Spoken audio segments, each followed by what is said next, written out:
जय श्री कृष्णा। दोस्तों, किसी ने बड़े कमाल की बात कही है, जीवन के रण में खुद ही कृष्ण और खुद ही अर्जुन बनना पड़ता है। रोज अपना ही सारथी बनकर जिंदगी की महाभारत से लड़ना पड़ता है। नमस्कार मित्रों, आप सभी का स्वागत है हमारे कृष्णा हिंदी ज्ञान में। आज बहुत ही प्यारी सी कहानी सुनाने वाला हूँ जो आपके जीवन में बहुत ही प्रेरणादायक होगी। श्री कृष्ण की यह कहानी जो एक परिवार के ऊपर है।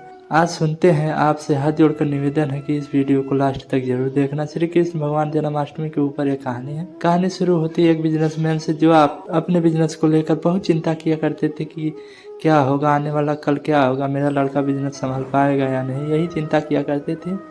उनका एक लड़का था, उसने कई बार कहा अपने पापा से कि मुझे भी एक मौका दीजिए पिताजी, मुझे बिजनेस करना आ गया है, लेकिन उसके पिता उसको मौका नहीं देते थे। एक दिन उस व्यक्ति को दिल का दौरा पड़ा और हार्ट अटैक आ गया और अस्पताल में भर्ती था। और लड़का को पता चला तो लड़का दौड़ता हुआ अस्पताल पहुंचा तो डॉक्टर ने कहा अब ठीक है, पहले से थोड़ा ठीक है, धीरे धीरे रिकवर होंगे।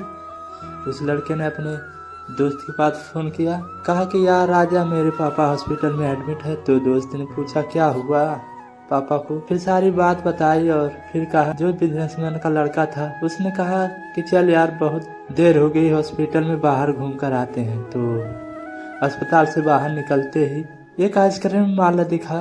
बिजनेसमैन वाले लड़के ने कहा चल भाई आइसक्रीम खाते हैं। वह लड़का चौंक गया, यार क्या पागलपन है, पापा अंदर भर्ती हैं, यह आइसक्रीम खा रहा है। आइसक्रीम खरीदी और खाने लगे। और वह जो दोस्त था उसे रहा, उसने पूछ लिया तुम्हारे बिजनेस का क्या होगा, तुम्हारे पापा भर्ती हैं, दिल का दौरा पड़ा है, हार्ट अटैक आया है और तू यहाँ पर आइसक्रीम खा रहा है, मुझे समझ नहीं आ रहा है। तो वह लड़का था, उसने जो बात कही उसे ध्यान से सुनिए। उससे कहा कि मुझे मालूम है कि तू क्या सोच रहा होगा कि मेरे पापा एडमिट है और तू आइसक्रीम खा रहा है।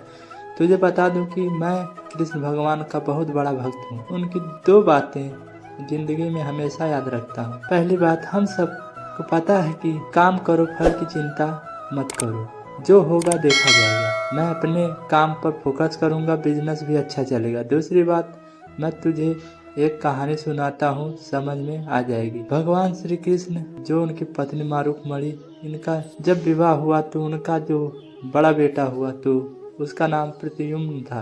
और प्रद्युम्न के जन्म के 10 दिन बाद ही प्रद्युम्न का अपहरण हो गया।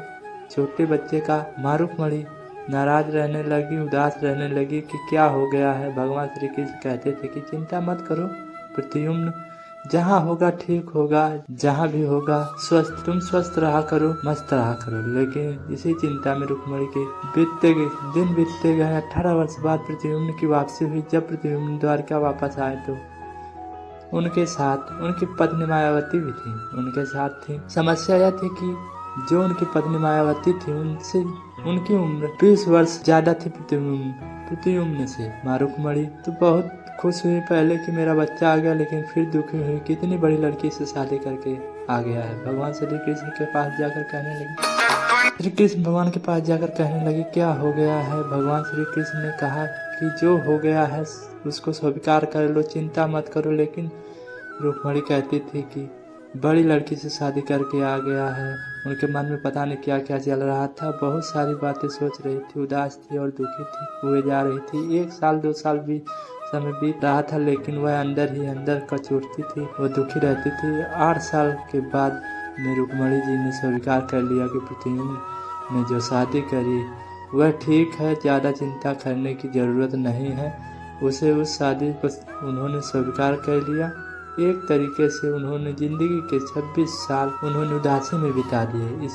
इस कहानी को खत्म करते हुए लड़के ने बोला कि भाई, मैंने भी जिंदगी में स्वीकार करना सीख लिया, क्योंकि भगवान श्री कृष्ण कहते हैं जो हो रहा है उसे स्वीकार कर लो, जिंदगी में अपने आप ही सहज हो जाएगी। छोटी सी कहानी जो 2 बहुत बड़ी बातें सिखाती हैं, और यही 2 बातें मैं आपको सिखाना चाहता था, आप तक पहुंचाना चाहता था कि ज़िंदगी में जो हो रहा है अच्छे के लिए हो रहा है, उसे स्वीकार करना सीख लो और ज़िंदगी चलती चली जाएगी, रुकती नहीं है। बस यही बताना चाहता था। अगर आपको इस वीडियो से कुछ सीखने को मिला हो और अच्छी लगी हो तो लाइक और सब्सक्राइब कर देना और कमेंट में जय श्री कृष्ण जरूर लिखना। राधे राधे।